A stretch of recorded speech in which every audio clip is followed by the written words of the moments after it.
വേദിയിലേക്കുള്ള ബഹുമാനായ collector, deputy DMO doctor Noona, വേദിയിലേക്കുള്ള image medical കോളേജിലെ ഡോക്ടർ ഹാരിസ്, ഡോക്ടർ ഫെബിന, അതുപോലെ തന്നെ കൗൺസിലർമാരായ നിങ്ങൾക്ക് എപ്പോഴും ഇതിനു വേണ്ട നിർദ്ദേശങ്ങളൊക്കെ നൽകുന്ന സീനിയർ കൗൺസിലർ കൂടിയായ ശ്രീ ജോർജ് കെ ആന്റണി,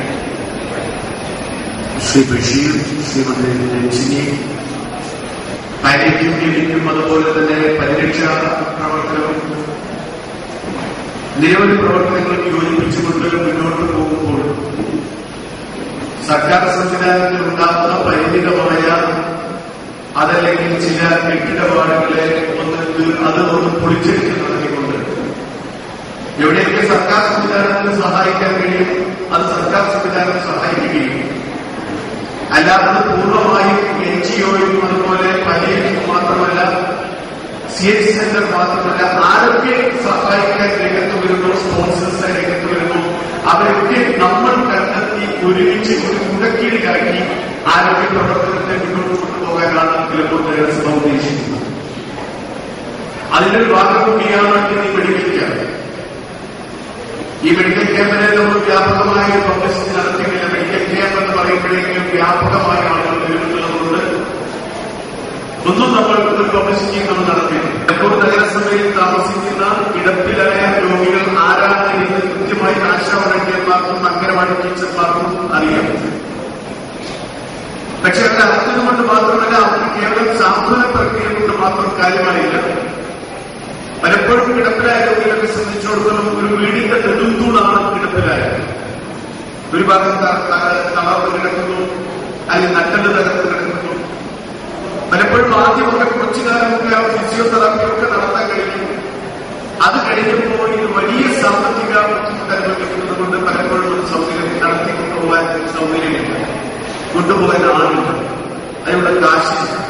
അങ്ങനെ നിരവധി പ്രശ്നങ്ങൾ നിലനിൽക്കുകയാണ്. അതുപോലെ തന്നെ നമുക്കറിയാം, ബുദ്ധിവൈകല്യവും മാനസിക വൈകല്യവും അനുഭവിക്കുന്ന ജന്മനാ അനുഭവിക്കുന്ന കുറെ കുട്ടികൾ, ജന്മനാ ശാരീരിക വൈകല്യമുള്ള കുട്ടികൾ, ഇവരും ഇതേ പ്രശ്നം നേരിടുകയാണ്. ഇവരെയും നമുക്ക് വേണ്ടത്ര ഫ്രീയായി സൗജന്യമായി കൊണ്ടുവരാൻ ആളില്ലെങ്കിൽ കൊണ്ടുവരാൻ നമ്മളുണ്ട്, കൂടെയുണ്ട് എന്ന രൂപത്തിലുള്ള ഒരു പ്രക്രിയക്കാണ് നമ്മൾ തുടക്കം കുറിക്കുന്നത്. കഴിഞ്ഞ കുറെ മാസങ്ങളായി വർഷങ്ങളായി ആലോചിച്ചിട്ടും എല്ലാവരെയും ഒരുമിച്ച് നിർത്തിക്കൊണ്ട് ഞാൻ എന്റെ റോട്ടറി കമ്മിറ്റി യോഗത്തിൽ പോയി പങ്കെടുത്ത് ഈ കാര്യങ്ങൾ പറഞ്ഞപ്പോൾ അവരും പരിപൂർണമായി സഹായിക്കാൻ തയ്യാറാണ്.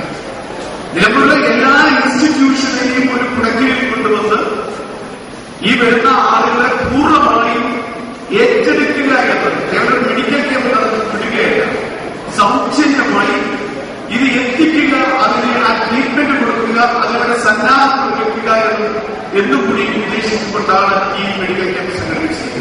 അതുകൊണ്ട് തന്നെയാണ് ഈ മെഡിക്കൽ ക്യാമ്പുകൾ വ്യാപകമായി എല്ലാവരെയും ജനറൽ മെഡിക്കൽ ക്യാമ്പുകളിൽ പകരം നമുക്ക് പലപ്പോഴും എത്തിപ്പെടാൻ കഴിയാത്ത മേഖലകളിലെ അക്ഷരങ്ങൾക്ക്, രോഗബാധിതർക്ക്, കുട്ടികൾക്ക് അവർക്കുള്ള ഒരു മെഡിക്കൽ ക്യാമ്പായിട്ടുള്ളത് മാറ്റാൻ കഴിയും. അപ്പൊ അതുകൊണ്ട് ഈ പ്രവർത്തനത്തിന് വളരെ ചുരുങ്ങിയ ദിവസങ്ങൾ കൊണ്ട് തന്നെ കലക്ടർ സംസാരിച്ചത്, കലക്ടർ വളരെ സജീവമായി ആ കാര്യം പരിഗണിച്ചു. ഇന്നലെ ബന്ധപ്പെട്ടപ്പോഴേക്ക് DMOയുടെ ബന്ധപ്പെട്ട ഡെപ്യൂട്ടി DMO ഇവിടെ എത്തി. ജന്മന സഹായിക്കുവാൻ മനസ്സുള്ള ഒരു വലിയ വിഭാഗം തലപ്പുറത്തുണ്ട്. ആ മനസ്സാണ് ഇതിനെയൊക്കെ പ്രാവർത്തികമായി ഇത് പൂർത്തീകരണത്തിന്റെ ലക്ഷ്യത്തിലേക്ക് എത്തിക്കാൻ നമുക്ക് കഴിയുന്നത്. അതുകൊണ്ട് തന്നെ നമ്മുടെ നഗരസഭയിൽ ഇത്തരം പ്രശ്നങ്ങൾ അനുഭവിക്കുന്ന ആളുകളിലേക്ക് നമ്മൾ എത്തുക, അത് നിർബന്ധമായി അവർക്ക് കൊടുക്കുക, അത് സാക്ഷാത്കരിക്കുക എന്ന് മനസ്സിൽ തീരുമാനിച്ചുകൊണ്ടാണ് ഈ പ്രവർത്തനം ആരംഭിച്ചിരിക്കുന്നത്. മാത്രമല്ല ഇതിന്റെ ഭാഗമായി ഉദ്ദേശിക്കുന്നത് ഈ ആരോഗ്യ പ്രവർത്തനങ്ങൾ ഇതുമായി ബന്ധപ്പെട്ട് മുന്നോട്ട് പോകുമ്പോൾ തന്നെ നമുക്ക് ഈ വരുന്ന അനാരോഗ്യ പ്രവണതകളെ, വരുന്ന വാതിലുകളെ, വരുന്ന വഴികളെ തടയുവാനുള്ള പ്രക്രിയ കൂടി നമുക്കുണ്ടാവും. അതിന് യോജിച്ച പ്രവർത്തനം ഉണ്ടാകാം. രോഗം വരുത്താനുള്ള എല്ലാ സാഹചര്യങ്ങളും നമ്മൾ ഒരുക്കി രോഗം വരുന്നവരെ ചികിത്സിക്കുകയും അത് ശാസ്ത്ര ചികിത്സ നൽകുകയെന്നതിനേക്കാൾ അപ്പുറത്ത് ഈ രോഗം വരുന്ന വഴികളെ നമുക്ക് തടയുവാൻ നമുക്ക് എന്ത് ചെയ്യാൻ പറ്റും? അതിൽ പ്രത്യേകിച്ചും കിഡ്നി രോഗമാണെങ്കിലും ഒക്കെ നമുക്കറിയാം.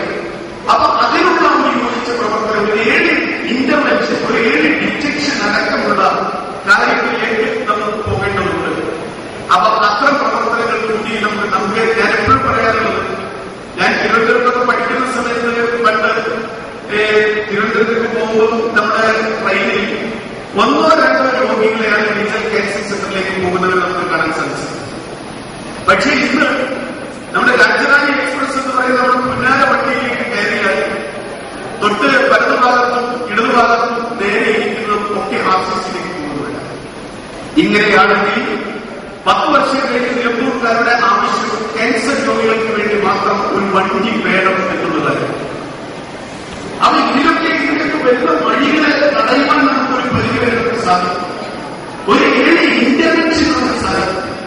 അത്തരം പ്രവർത്തനങ്ങൾ കൂടി നമ്മൾ ഏറ്റെടുക്കേണ്ടിയിരിക്കുന്നു. നമ്മൾ വളരെ മഹത്തരമാണ്, വളരെ കാരുണ്യമാണ്, വളരെ പ്രയാസകരമായ പ്രവർത്തനമാണ് എന്ന് പറഞ്ഞ് നമ്മൾ ചെയ്യുന്നതിനെ മഹത്വവൽക്കരിക്കുന്നതിനപ്പുറത്തേക്ക് നമ്മൾ യഥാർത്ഥമായി ചെയ്യേണ്ട ഈ രംഗത്ത് ഈ യോജിച്ച മുന്നേറ്റമുണ്ടാവാൻ ഇവിടെ മേഖല യഥാർത്ഥ ആളുകൾക്ക് സഹായിക്കാൻ പൂർണ്ണമായി സഹായിക്കാൻ വേണ്ടിയിട്ടുണ്ട്. നിലമ്പൂർ നഗരസഭയിലെ ഓരോ വീട്ടിലെയും ആളുകൾ അവരുടെ ഷുഗറുകളുടെ പ്രഷറുകളുടെ കൊളസ്ട്രോളും ബാക്കി കാര്യങ്ങളും ഒക്കെ നോക്കി അവർക്ക് ഈ ഒരു ബോധവൽക്കരണം കൊടുത്ത് ഇതുകൊണ്ട് യോഗം പോലെ ഒരു കായിക എന്ത് നമുക്ക് കായികാരൊക്കെ പ്രവർത്തിക്കാൻ എന്ത് നമുക്ക് ചെയ്യാൻ പറ്റും, വളരെ ചെറുതായിട്ട് ചെയ്യാൻ പറ്റും. അതൊരു ഭാഗത്ത് നടക്കുകയും ഈ രോഗം വന്ന ആളുകളെ ചികിത്സിക്കുകയും അതിന്റെ പ്രവർത്തനങ്ങളുമായി മുന്നോട്ട് പോയി രണ്ടും ഒരുമിച്ച് കൊണ്ടുപോകുന്ന ഒരു പ്രക്രിയയാണ് നമ്മൾ ചിന്തിക്കുന്നത്. അതിനുവേണ്ടിയുള്ള നല്ല പ്രവർത്തനങ്ങൾക്ക് എല്ലാവരുടെ ഭാഗത്തു നിന്നുള്ള ആരോഗ്യമാണ് സഹായിക്കുന്നത്. അവരെയൊക്കെ ഒരുമിച്ച് പിടിച്ചുകൊണ്ട് മുന്നോട്ട് പോകാനാണ് ഉദ്ദേശിക്കുന്നത്. ഇവിടെ വന്ന് ഡോക്ടർമാർ ഫിസിയോതെറാപ്പി ഉദ്ദേശിക്കുന്ന ആളുകൾക്ക് മുഴുവൻ ഫിസിയോതെറാപ്പി സൗജന്യമായി നമ്മൾ നൽകുകയാണ്. ഇവിടെ വന്ന് ഡോക്ടർമാർ കൗൺസിലിംഗ് വേണം, സ്ഥിരമായി ചികിത്സ വേണമെന്ന ആളുകൾക്ക് സ്ഥിരമായി അവർക്ക് കൗൺസിലിംഗ് കൊടുക്കാൻ ബാധ്യത നമ്മൾ ഏറ്റെടുക്കുകയാണ്. അങ്ങനെ ഏറ്റെടുക്കുന്ന ഒരു ക്യാമ്പ് കൂടിയാണ് ഒരു പ്രത്യേകത ഇത് ഉണ്ടാവണം എന്ന് തന്നെയാണ് ഞങ്ങൾക്ക് നിഷ്കർഷിച്ചത്. അതിൽ പങ്കെടുത്ത എല്ലാവരെയും ഒരിക്കൽ കൂടി അഭിവാദനം ചെയ്തുകൊണ്ട് കമ്മ്യൂണിറ്റി കോളേജിലെ കുട്ടികളെ, ആശാവർക്കന്മാരെ, അംഗൻവാടി ടീച്ചർമാരെ, കുടുംബശ്രീയുടെ പ്രവർത്തകരെ, അതുപോലെ മെഡിക്കൽ മുഴുവൻ പ്രവർത്തകരെ, കൗൺസിലർമാരെ, ഇതുമായി ബന്ധപ്പെട്ട് പ്രവർത്തിക്കുന്ന ആരോഗ്യരംഗത്ത് പ്രവർത്തിക്കുന്നവരെ, MES മെഡിക്കൽ കോളേജിനോടുള്ള വലിയ കൃതജ്ഞത. ഇവിടെ ന്യൂറോളജിസ്റ്റ് ആണെങ്കിലും സൈക്കാട്രിസ്റ്റ് ആണെങ്കിലും അതുപോലെ തന്നെ പീഡിയാട്രീഷ്യൻ ആണെങ്കിലും ജനറൽ മെഡിസിൻ വിഭാഗമാണെങ്കിലും അസ്ഥിരോഗമാണെങ്കിലും ഒക്കെ അവരോട് അതിനുവേണ്ട എല്ലാ സജ്ജീകരണങ്ങളും ഉണ്ടായിരിക്കുകയാണ്. എല്ലാവരും ഒരിക്കൽ കൂടി അഭ്യർത്ഥിച്ചുകൊണ്ട് വളരെ നേരത്തെ തന്നെ നമ്മൾ 9:00 തുടങ്ങാമെന്ന് പറഞ്ഞപ്പോൾ കറക്റ്റ് 9:20 തന്നെ ഇവിടെ എത്തിയിരിക്കുകയാണ്. നമ്മൾ 9:00 നമ്മൾ 9:40 നമ്മൾ തുടങ്ങിയത് 10 മിനിറ്റ് വൈകിയാണ്. രോഗികൾക്ക് വേണ്ട ബാക്കിയുള്ള സൗകര്യങ്ങളൊക്കെ ഇവിടെ രൂപപ്പെടുത്തിയിട്ടുണ്ട് എന്നുകൂടി അറിയിച്ചുകൊണ്ട് ഇതിന്റെ ഔപചാരികമായ ഉദ്ഘാടന കർമ്മം നിർവഹിക്കുന്നതിന് വേണ്ടി ബഹുമാന്യനായ കലക്ടർ, പക്ഷെ കലക്ടർ ഒരു വലിയ മാറ്റമാണ് നിലമ്പൂരിലാക്കി. ഞാനത് പറയാൻ കാരണം നിലമ്പൂരിൽ കാണുന്ന മാറ്റം എന്ന് പറയുന്നത് റോഡോ ബൈപ്പാസോ അല്ലെങ്കിൽ വലിയ കെട്ടിടങ്ങളോ വലിയ വ്യാപാര സമുച്ചയങ്ങളോ അല്ല. നിലമ്പൂരിന്റെ തനതായ വ്യക്തിത്വം, നമ്മുടെ സ്വത്തും നമ്മുടെ പാരമ്പര്യവും നമ്മുടെ പൈതൃകം എന്ന് പറയുന്നത് നമ്മുടെ കട്ടുനായിക്കലും നമ്മുടെ ചോരനായിക്കലും നമ്മുടെ പടിയന്മാരും നമ്മുടെ അടിയന്മാരുമാണ്. അവർക്ക് എന്ത് ചെയ്യാൻ കഴിയുന്നത് കൃത്യമായി മലപ്പുറത്ത് അത് കാണിച്ചു തരുന്ന പ്രക്രിയയുമായിട്ടാണ് കലക്ടർ മുന്നോട്ട് പോകുന്നത്. ഇന്ന് പത്രത്തിൽ വലിയ സന്തോഷ വാർത്ത കാണുകയാണ്. കാലങ്ങളായി നമ്മുടെ ചോരനായിക്കരെ, കാട്ടുനായിക്കരെ അവരെ വളരെയധികം അവരെ ഉപയോഗപ്പെടുത്തുകയാണ്. ഞാൻ അവർ വാങ്ങിക്കൊണ്ടുവരുന്ന കാട്ടിൽ നിന്ന് കൊണ്ടുവരുന്ന വലിയ വിലപിടിപ്പുള്ള കാട്ടിലെ ഈ പറയുന്ന സുഗന്ധ ദ്രവ്യങ്ങൾ ഇത് മുഴുവനായിട്ട് ഫോറസ്റ്റ് വാങ്ങുകയും അതിന് അവർക്ക് പുകയുകയും അതിന് അരിയും കൊടുക്കുന്ന ഒരു സംവിധാനമാണ് കലാകാരനായ നിലവിൽ തുടർന്നു വന്നത്. ഇന്നലെ മുതൽ അത് അവസാനിച്ചിരിക്കുന്നു.